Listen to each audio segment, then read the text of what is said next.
beings was, in my 20s, I was doing some reporting. So I was doing a story, an undercover story. And in the crowd, a man walked up to me, and he walked straight up to my face, and he looked deep into my eyes.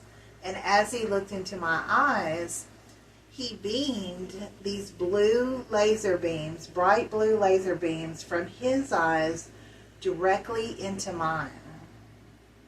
And when that happened to me, I felt kind of violated. I felt kind of like, did you just shine laser beams into my eyes? But I couldn't say that because I thought, oh my gosh, if I confront this person and say, did you just beam something into my eyes? They're going to think that I'm absolutely crazy. I can't say that. And so I thought, well, am I tired? Am I hallucinating? I thought, I'm just going to keep quiet about this. I'm not going to tell anybody that this happened. So years passed, and remember the first time I never spoke about it, never said anything about it. In fact, I was sure that it happened, but then at the same time, I tried to tell myself that it was probably just me being tired.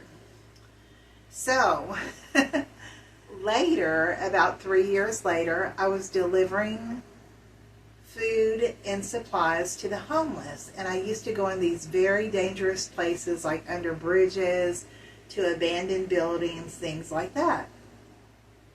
And so when I was out there, this man approached me again, and he came straight up to me, and he said, you shouldn't be here. He said, this is a very dangerous place, and these people will hurt you. And then I said, well, I was just here to deliver some supplies and some food, and I brought you some. And I went to hand him some food, and he looked straight into me, and he said, I'm not homeless.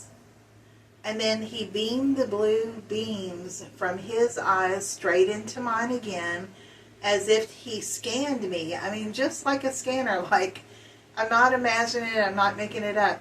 So powerful that it was as if he had two of the strongest beams I've ever seen, and it did come from his eyes into me, and it hit me at that time like it was an absolute non-human that looked like a human.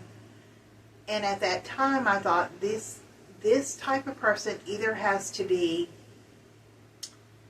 alien or they have to be angelic. I'm not sure. But these beings seem to show up in my life at times that I'm not expecting it, but they do show up to let me know that they are either guarding me, or I just encounter them because I have these abilities to see those things that other people don't. And it's been a very interesting thing because all of my life I've had these encounters that I knew were not just